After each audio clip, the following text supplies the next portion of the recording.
వెన్నయ్యో పాల పెరుగోలా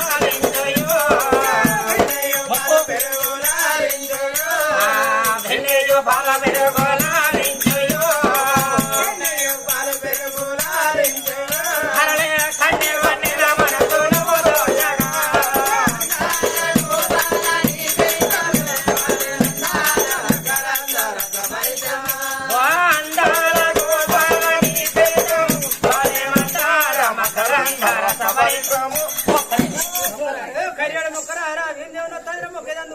నీకేం తెలుస్తుంది నా కంట నీకేం తెలుస్తుంది బిడ్డ నీకు తీసుకొని పిల్లలు అయితే నా బాధ ఏందని నీకు తెలుసు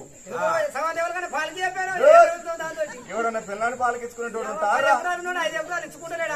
పెట్టువాడు అందపోతే 5 ఎకరాలు పాలకి ఇస్తాడు మరి దీనికి ఎట్లా ఇవ్వమంటారా బిడ్డ చెప్తాడు అంతేనా అబ్బో